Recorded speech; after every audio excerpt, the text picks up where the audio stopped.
জুলাই বিপ্লব ছিল বাংলাদেশের নিপীড়িত, শোষিত এবং বঞ্চিত মানুষের দীর্ঘ দেড় দশকের জনবিস্ফোরণের সমাপ্তির নাম ছিল জুলাই। যদিও কোটা সংস্কার আন্দোলন এবং পরবর্তীতে বৈষম্য বিরোধী ছাত্র আন্দোলনের ব্যানারে আন্দোলনটি শুরু হয়েছিল, চাকরিতে কোটা পদ্ধতি বাতিল বা সংস্কার এই নামে, একটা পর্যায়ে গিয়ে যখন সেটি বাংলাদেশের গণমানুষের আন্দোলনে রূপান্তরিত হয়েছে, তখনই সেটি গণ অভ্যুত্থানের দিকে রূপ নিয়েছে।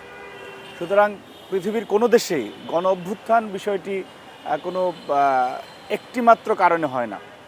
একটি দেশের জনগণ সংশ্লিষ্ট দেশের বিভিন্ন বিষয়ে যখন নিপীড়িত থাকে, নির্যাতিত থাকে, মজলুম থাকে এবং মানুষ মনে করে যে সে তার অধিকার আদায়ের জায়গা থেকে বঞ্চিত, তখনই সেই দেশে বিপ্লব অনিবার্য হয়ে পড়ে। এবং সেই বাংলাদেশের প্রেক্ষাপটে এই দীর্ঘ দেড় দশকে বাংলাদেশের মানুষ আওয়ামী ফ্যাসিজমের যে জাতাকলে ছিল, সেই জাতাকল থেকে মুক্তির জন্য, মানুষের ভোটাধিকার ফিরে পাওয়ার জন্য, বাক স্বাধীনতা ফিরে পাওয়ার জন্য বাংলাদেশের মানুষ জুলাইয়ে সর্বস্তরের মানুষ রাস্তায় নেমে গিয়েছিল।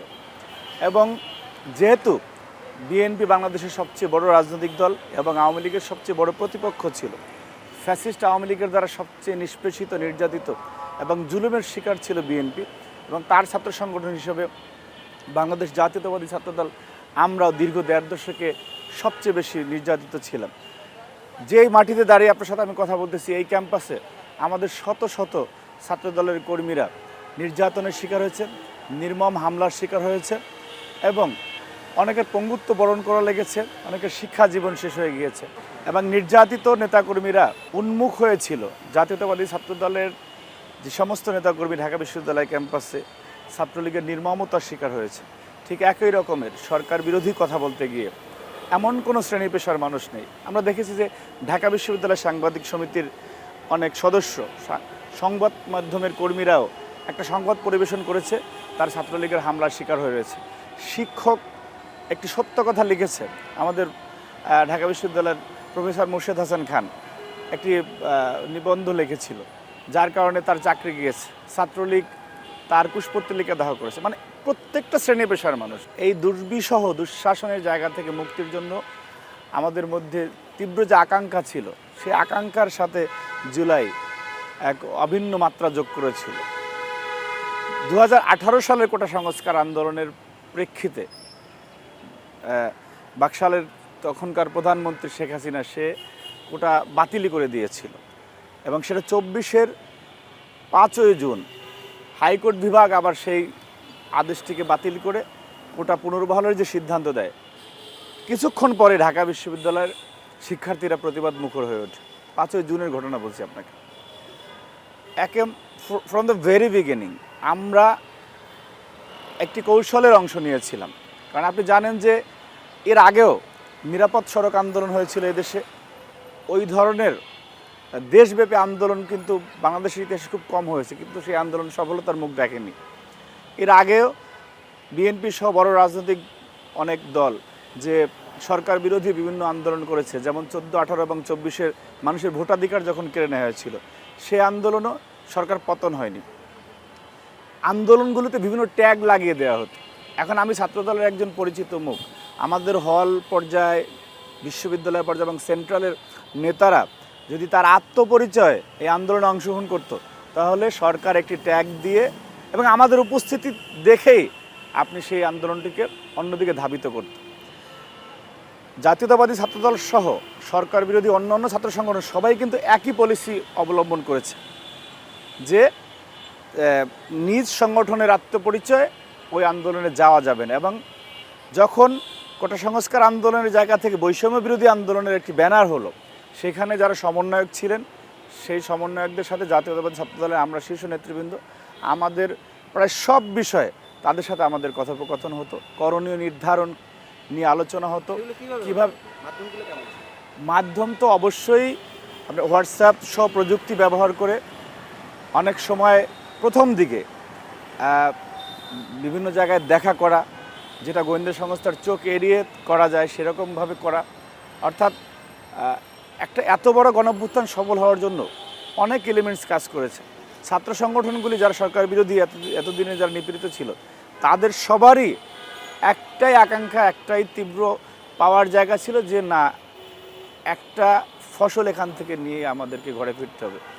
এবং প্রথম দিকে তো আসলে সরকার পতনের উদ্দেশ্যে আন্দোলনটি ছিলও না। যখন একটি যৌক্তিক আন্দোলনে নিপীড়ন নেমে এসেছে, নির্যাতন নেমে এসেছে, তার একটি পর্যায়ে গিয়ে সকলেরই মনে হয়েছে, যেদিন মধ্য জুলাইয়ে ফ্যাসিস্ট সরকারের প্রধানমন্ত্রী যখন বলল যে মুক্তিযোদ্ধার নাতিপুতিরা পাবে না, রাজাকারের নাতিপুতিরা পাবে, এই যে সাধারণ শিক্ষার্থী সহ সকলের প্রতি যে উনি একটা তীব্র তাচ্ছিল্যের সুরে যে অপমানসূচক কথা বলেছেন, তার প্রতিবাদে কিন্তু সাধারণ শিক্ষার্থী সহ ছাত্র সংগঠনে আমরা যারা সবাই সেটা প্রত্যেকের গায়ে লেগেছে যে না, এই ধরনের একজন বিকৃত মস্তিষ্কের মানুষ এই বাংলাদেশের প্রধানমন্ত্রীর মসনদে থাকতে পারে না। সেদিন যে ঢাকা বিশ্ববিদ্যালয়ে প্রতিবাদ ছড়িয়ে পড়েছিল যে তুমি কে আমি কে, রাজাকার রাজাকার, কে বলেছে স্বৈরাচার স্বৈরাচার, যে পরের অংশ যেটুকু আপনাকে বললাম, সেটা কিন্তু পরের দিন রাজু ভাস্কর্যে আমাদের ছাত্রদলের নেতাকর্মীদেরকে আমরা অত্যন্ত সুকৌশলে বলেছি যে এই অংশটির সাথে এটি সংযোজন করতে হবে। যে দেখবেন যে ভিডিওটা যেটা ওই সময় ভাইরাল হয়েছে, পাশ থেকে কেউ একজন বলতেছে কে বলেছে স্বৈরাচার স্বৈরাচার, মুহূর্তেই সেই স্লোগানটি কিন্তু প্রতিবাদী শিক্ষার্থীরা কিন্তু আত্মস্থ করে নিয়েছে যে না, এটি আমাদেরই স্লোগান। অর্থাৎ শেখ হাসিনা যে স্বৈর শাসনের মধ্যে ছিল, সে যে নিপীড়ক ছিল, সেটি কিন্তু সবাই জানতো, ধারণা করত। কিন্তু ওই যে প্রতিবাদের একটা মঞ্চ, সেটি আগে ওই রকম উন্মুখ ছিল না। তো সবাই মনে করছে যে না, এখান থেকে আমাদের কিছু একটা করতে হবে। এবং সেই আন্দোলনটি যখন মাঝখানে কোরবানি গিয়েছিল, এরপরে পয়লা জুলাই থেকে আবার আন্দোলনটি শুরু হয়। 2রা জুলাই আপনার শাহবাগে অবরোধ করা, ঢাকা আরিচা মহাসড়কে অবরোধ করা হয়েছিল। এরপরে প্রত্যেক দিনই তো এক এক রকম কর্মসূচি আসতেছিল।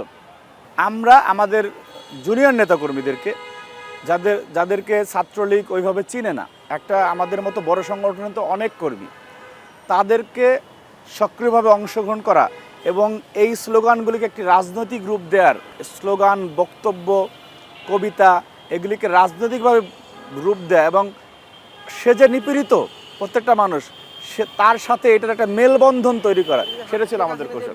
প্রতিদিনের কর্মসূচি, আগামীকালকে কী কর্মসূচি হবে সেটি এখন সুদিনে তারা একটু এড়িয়ে যেতে পারে, একটু ছলে বলে কথা বলতে পারে, কিন্তু তাদের কি ওই ধরনের ম্যান পাওয়ার ছিল না। ছাত্র সংগঠন যারা দীর্ঘদিনে নিপীড়িত, যারা জুলুম নির্যাতন করেছে, যারা আন্দোলন করেছে, যারা আন্দোলন কি স্টাইলে করতে হয় সেটা জানে, তাদের পরামর্শটা সমন্বয়কদের জন্য অনিবার্য ছিল এবং তারা সেটাই করেছে। প্রত্যেক দিনের কর্মসূচির আগের দিন আমাদের শীর্ষ নেতৃবৃন্দের সাথে সমন্বয়কদের কথা হতো, হোয়াটসঅ্যাপে, গ্রুপ কলে বিভিন্নভাবে মেসেজ পৌঁছানোর চেষ্টা হতো এবং সবার সম্মতিক্রমে কর্মসূচিগুলি প্রণয়ন করা হতো। এবং তারা ফ্রন্টলাইনার ছিল, ব্যাকগ্রাউন্ডে ছাত্র সংগঠনের শীর্ষ নেতৃবৃন্দরা। এবং শুধু এটা না, আপনি ঢাকা বিশ্ববিদ্যালয়ের বাইরে বিভিন্ন জায়গায় যে প্রথম দিকে যে আন্দোলন সংগঠিত হয়েছে, আমাদের উপজেলা, জেলা, মহানগরের নেতৃবৃন্দ সেই আন্দোলনে দেখা যাচ্ছে শিক্ষার্থীদেরকে একটু ফেস্টুন, প্লাকার্ড কিনতে টাকা দেওয়া, এটা লিখে দেওয়া, সরকার বিরোধী বক্তব্য লিখে দেওয়া, ব্যানার ফেস্টুন করা, মিছিলের সামনে পেছনে থাকা যাতে ওরা সাহস পায়। আমি আপনাকে একাধিক এরকম ফুটেজ দেখাতে পারবো যে আমি নিজে মিছিলের মধ্যে ছিলাম, ইভেন আমরা অনেক সময় লাঠি সোটা নিয়েও ছিলাম যে যাতে ওরা ভয় না পায়। সুতরাং আন্দোলনটিকে এইভাবে আপনার মনে করেন প্রমোট করতে করতে একটা জায়গায় নিয়ে যাওয়া লেগেছে। এই যে অর্গানাইজড ওয়েতে করা, এটা রাজনৈতিক নেতৃবৃন্দ ভালো বুঝে। আপনি আমাদের যারা সমন্বয়ক আছেন, এখন বিভিন্নভাবে বিভিন্ন কথা বলতে পারেন, ওনাদের জুলাই যোদ্ধা হিসেবে ওনাদের প্রতি আমি সম্মান রেখেই বলতেছি, ওনাদের বিরচিত ভূমিকাকে আমরা সম্মান করি। কিন্তু ঢাকার বাইরে বিভিন্ন স্পটে, যেগুলিকে এই আন্দোলনের স্টালিনগ্রাদ বলা হয়, মনে করেন যাত্রাবাড়ি, সেখানে আপনি ওনাদের পুরো আন্দোলনে যখন ম্যাসাকার হয়েছে, এখানে ওনারা কেউ যায়নি। এই আন্দোলনটি কারা করলো? এই আন্দোলন যে স্লোগান ধরা, সমন্বয় করা, পুলিশ হামলা করলে কোন পর্যায়ে গিয়ে পুলিশ গুলি করতে পারে, সেইটা তো রাজনৈতিক নেতৃবৃন্দ যারা নিপীড়িত দীর্ঘদিন যারা মাঠে ছিল তাদের সে অভিজ্ঞতা রয়েছে। আমাদের অবদান ছাড়া এই বিপ্লব সফলই হতো না রে ভাই। আমি আপনার ওই জায়গাটা আসছি। যেমন মিরপুর 10 নম্বরে যে মেট্রো রেলের ঘটনা ঘটলো, সেই মেট্রো রেলে ডিবি হারুনের নেতৃত্বে কাদেরকে গ্রেপ্তার করা হয়েছিল? আমাদের ছাত্রদলের যুগ্ম সাধারণ সম্পাদক হান্নান তালুকদার, ঢাকা বিশ্ববিদ্যালয়ের ছাত্রদলের নেতা বজলুর রহমান বিজয়, ডক্টর মোহাম্মদ শহীদুল্লাহের সাধারণ সম্পাদক ইমাম আল নাসির মিশুক, এদেরকে মাস্টার মাইন্ড করে নির্মম নির্যাতন করা হয়েছে। মেট্রো রেলের ঘটনায় যাদেরকে গ্রেপ্তার করা হয়েছে প্রত্যেকে বিএনপির নেতাকর্মী, বিএনপির পোস্টেড নেতাকর্মী। এবং মোস্ট ইম্পর্টেন্টলি আপনাকে একটা কথা বলতে আমি ভুলে গিয়েছি যে এই আন্দোলনে ৯,১০০ সামথিং লোক বিএনপি এবং তার অঙ্গ সহযোগী সংগঠনে গ্রেপ্তার হয়েছে। তো সরকার কাকে থ্রেট মনে করলে গ্রেপ্তার করে? যাকে সরকার হুমকি মনে করে না তাকে তো গ্রেপ্তার করে নাই। তো ওই সময় জুলাইয়ে মিন্টো রোড সহ কাউন্টার টেরোরিজমে যে চিৎকারগুলি আসতেছিল এর 99% চিৎকার বিএনপি এবং অঙ্গ সংগঠনের। আমি আমাকে দিয়ে বলি, আমি 2023-এর 28 অক্টোবরের যে পল্টনে পুলিশ হত্যা মামলা, সেই হত্যা মামলা আমাকে প্রধান আসামি করে কাউন্টার টেরোরিজম মিডিয়া ট্রায়াল দেয় এবং দীর্ঘদিন রিমান্ডে আমার প্রতি যে অমানসিক নির্যাতন হয়েছিল, সেই ঘটনার পরে পুলিশ বিভাগের যারা বিভিন্ন আন্দোলন আসলেই যে কয়েকটা নাম খুঁজে বাংলাদেশে, ঢাকা শহরে, তার মধ্যে আমি একজন অন্যতম। তো আমি তো আপনার জুলাইয়ে প্রকাশ্যে মিছিলের সামনে থাকার আমার কোনো ওইরকম অবস্থা ছিল না যে আমি মিছিল দাঁড়িয়ে দেড়ে করবো, দেখুন কিছুক্ষণ পর আমি গুম হয়ে যেতাম। তারপরেও প্রত্যেকটা দিন কোনো না কোনোভাবে কর্মসূচির সাথে আমরা সংযুক্ত ছিলাম। আমাদের সভাপতি যাত্রাবাড়িতে গুলিবিদ্ধ হয়েছে, আপনারা জানেন। সাধারণ সম্পাদক আহত হয়েছে, আমাদের প্রত্যেকটা শীর্ষ নেতৃবৃন্দ আহত হয়েছে। আপনার এই আমাকে খোঁজার জন্য আমি নর্মাল নাম্বারে এক জায়গায় কথা বলছি যে কেমন আছো বলার 15-20 মিনিটের মধ্যে সে আমার সহযোদ্ধা ছাত্রদল কেন্দ্রীয় সংসদের সহ সাংগঠনিক সম্পাদক মিজান, তাকে গ্রেপ্তার করা হয়েছে। আমান কোথায়? নির্মম নির্যাতন করা হয়েছে, তাকে বারবার ঝুলিয়ে পেটানো হয়েছে প্রযুক্তির মাধ্যমে। যতটুকু, তখন তো আবার বারবার নেট শাটডাউন করে দিত। অর্থাৎ আমাদের যে কি একটা দুর্বিষহ অবস্থা তখন চলতেছিল। এক তো নেতাকর্মীদের সাথে কানেক্টেড থাকতে হবে, মাঠে থাকতে হবে। আমাদের নেতা জনাব তারেক রহমানের স্পষ্ট নির্দেশনা ছিল, বারবার উনি বলেছেন যে অ্যাট এনি কস্ট মাঠে থাকতে হবে এবং এই আন্দোলনকে একটি সফলতার জায়গা নিয়ে যেতে হবে। সেই নির্দেশনা মাথায় ছিল, দায়িত্ববোধের জায়গা ছিল, দেশপ্রেমের জায়গা ছিল এবং আরেকটি চিন্তা আমাদের সবসময় মাথায় ছিল যে এইবার যদি খুনি হাসিনা টিকে যায় তাহলে আমরা যারা এই ধরনের রাজপথে যোদ্ধা তারা কেউ বাঁচব না। এবং এই চিন্তাটা সঠিক ছিল, কারণ হচ্ছে আপনি এবার টিকে গেলে একটা সন্ত্রাসবিদ অভিযান করতো, আমাদের অসংখ্য নেতাকর্মী মেরে ফেলতো। তখন আজকে যারা বড় বড় কথা বলে এরা কেউ আমরা যে ক্রসফায়ার দেওয়া হয়েছে এই পক্ষেও কেউ কথা বলতো না যে এই মানুষটাকে কেন মেরে ফেললো। কারণ আমরা তো অনেক নিপীড়নের মধ্যে দেখেছি যে কথা বলার লোক থাকে না। তো আজকে এরকম একটি অনুকূল পরিবেশ, এরকম বড় কথা অনেকে বলে। বিএনপিকে নিয়ে বলে যে এত বছর কোথায় ছিল হাসপাতালে আহত হয়ে ছটফট করা নেতাকর্মীরা, এত বছর আপনি জেলখানা খুঁজলেই তো পাইতেন, এত বছর কোর্টের বারান্দায়, এত বছর রাজপথে বিএনপি ছিল। হাসিনা বিদায়ের পরে আমাদের সভাপতি সাধারণ সম্পাদক সহ আমাদের বিএনপি ভারপ্রাপ্ত চেয়ারম্যান জনাব তারেক রহমানের সাথে শীর্ষ সমন্বয়করা ওনারা কথা বলেছেন, আপনারা তো সেই ডকুমেন্ট দেখেছেন। সেখানে তাদের সাথে কি আলাপচারিত হয়েছে সেটি সংবাদ মাধ্যমে প্রকাশিত হয়েছে। কিন্তু 5 তারিখ পরবর্তী সময়ে আমরা এই আন্দোলনে কতটুকু আমাদের ভূমিকা ছিল সেটা তো পরিসংখ্যান বলে দেয় যে আমাদের প্রায় 150-র মতো ছাত্রদলের নেতাকর্মী আন্দোলনে শাহাদত বরণ করেছে। বিএনপির প্রায় 450 নেতাকর্মী, ছাত্রদল, যুবদল, স্বেচ্ছাসেবক দল এবং অঙ্গ সহযোগী সংগঠনের। আপনি কি এটি কি এত সহজেই বলে দিলে হলো যে এত নেতাকর্মী শাহাদত বরণ করেছে? এতগুলি মানুষ যে সংগঠনের জীবন দিল এবং আমাদের প্রায় 10,000-এর নেতাকর্মী, 10,000-এর বেশি এই আন্দোলনে গ্রেপ্তার হলো। এবং এখনও জুলাইয়ে যাদেরকে গ্রেপ্তার করা হয়েছে তাদেরকে নির্বিচারে টর্চার করা হয়েছে। তারা অনেকেই এখনও সে শরীরে সেই দুর্বিষহ যন্ত্রণা নিয়ে ঘুরে বেড়াচ্ছে। তো এই ধরনের একটি নিপীড়িত সংগঠনের নেতাকর্মীদের সাথে যেরকম ওনাদের প্রতি আমরা সম্মানবোধ রেখে কথা বলি যে ওনারা জুলাই যোদ্ধা, আমাদের প্রতি সেই সম্মানটুকু দেখানো হয় না। আমাদেরকে 5 তারিখের পরে বৈষম্যবিরোধী ছাত্র আন্দোলনের ব্যানারে 2বার জাতীয় ক্রাইসিসে ওনারা আমাদেরকে ডেকেছেন। একবার মাহবুর রহমান মোল্লা কলেজের সাথে সোহরাওয়ার্দী কলেজে একটা সংঘর্ষ হলো, আরেকটি বিষয় ডেকেছিল। আমরা সাথে ওনাদের ডাকে সাড়া দিয়ে বাংলাদেশের স্থিতিশীলতার স্বার্থে আমরা গিয়েছি। কিন্তু ঠিক পরের দিনই দেখলাম যে ছাত্র সংগঠনের যারা তাদের সাথে প্রধান উপদেষ্টার বৈঠক, সেখানে আবার আমাদেরকে বলা হয়নি। অর্থাৎ এই সুদিনে আমাদেরকে ওনারা বারবার বৈষম্যকে আসলে দূর হয়নি ব্যাপারটা এমন? আপনি সুন্দর একটা প্রশ্ন করেছেন। হ্যাঁ, এটা তো খুব স্পষ্টভাবে প্রতীয়মান যে বৈষম্য দূর হয়নি। বৈষম্য যদি দূরই হতো, আপনি মানে যেই স্লোগানটা থেকে প্রথমত রাস্তায় মানুষ নেমেছিল, মেধা না কোটা, তা আজকে তো আপনি জুলাই যোদ্ধাদের এবং তার পরিবারের যে কোটা দিচ্ছেন, আপনি তাদেরকে সামাজিকভাবে সাপোর্ট দেওয়া, তাদের পুনর্বাসনের ব্যবস্থা করা ইত্যাদি করতে পারেন, কিন্তু ঢাকা বিশ্ববিদ্যালয়ে তো আপনি তাদেরকে কোটা দিতে পারেন না। সেই তো তাহলে মেধা আর কোটার জায়গায় সেই বিষয়টি রয়েই গেল। 5ই আগস্ট পরবর্তী সময়ে যেহেতু আমরা বড় রাজনৈতিক দল, আমাদের বিএনপির কোটি কোটি সমর্থক রয়েছে, তো আমাদের যাদের বিরুদ্ধে অভিযোগ এসেছে সেগুলো কিন্তু বিএনপি ব্যবস্থা নিয়েছে।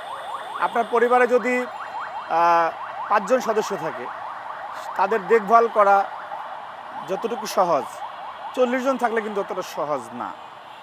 কিন্তু আমরা চেষ্টা করছি, আমাদের যত অভিযোগ এসেছে প্রত্যেকটা জায়গায় ব্যবস্থা নেওয়া হয়েছে, এমনকি দলের পক্ষ থেকে সংশ্লিষ্ট ব্যক্তি যাতে শাস্তি পায় সেই চেষ্টা করা হয়েছে। কিন্তু এই বিষয়টি আপনি আর কোনো দলের মধ্যে আপনি দেখবেন না। তারা বাংলাদেশ জামায়াত ইসলামী, ইসলামী ছাত্র শিবির, বৈষম্য বিরোধী বলেন, এই যে এনসিপি বলেন, তারা প্রত্যেকে ঘটনার জাস্টিফাই করে। তারা কাউকে বিচার করেছে আমি এখন পর্যন্ত দেখিনি। সুতরাং আমরা তো সংস্কারের জায়গায় রয়েছি, আমরা নিরাশ না। জুলাই যোদ্ধারা যারা সামনের দিকে নেতৃত্ব দিয়েছে, তাদের অনেক আচরণে, তাদের লাইফস্টাইলে, তাদের কথাবার্তায় সেই ফ্যাসিবাদের প্রতিধ্বনি শুনতে পেলেও আমরা সংস্কারের জায়গায় রয়েছি। তারা অনেক জায়গায় তদবির বাণিজ্য অনিয়মে জড়িত হলেও তারা সে দায় স্বীকার করেনি, যার কারণে বাংলাদেশের মানুষের হৃদয়ে আঘাত লেগেছে যে না, যাদেরকে আমরা মনে করলাম যে এরা আলাদা কিছু করবে, তারাও ঠিক একই পথে, একই স্টাইলে। আপনি ফুটপাথ থেকে সংসদ ভবন পর্যন্ত টপ টু বটম এনসিপির আপনি একজন নেতাকে পাবেন না যার নামে কোনো প্রকার অভিযোগ আসে না, মানে একজন নেতা পাবেন না। আমাদের এত বড় দলে আপনি 0.01% শীর্ষ নেতাকেও দেখাতে পারবেন না যে যারা, হ্যাঁ আমাদের কর্মী থানা পর্যায়ে উপজেলা পর্যায়ের নেতাকর্মীদের নিয়ে অভিযোগ এসেছে, জেলা পর্যায়ে সেগুলি আমরা তাৎক্ষণিক ব্যবস্থা নিয়েছি। কিন্তু আমাদের অসংখ্য নেতারা যারা বাংলাদেশকে ধারণ করে, এই জুলাইকে ধারণ করে, জুলাইয়ের চেতনাকে ধারণ করে, তাদের নামে আপনি গোয়েন্দা সংস্থা দিয়েও একটা অভিযোগ দাঁড় করতে পারবেন না। কিন্তু যারা বিপ্লবের কথা বললো, যারা শোষণহীন সমাজ ব্যবস্থার কথা বললো, বৈষম্যহীন সমাজ ব্যবস্থার কথা বললো, তাদের দ্বারা নতুন বৈষম্যের শিকার হয়েছে, এরকম অসংখ্য উদাহরণ বাংলাদেশে রয়েছে।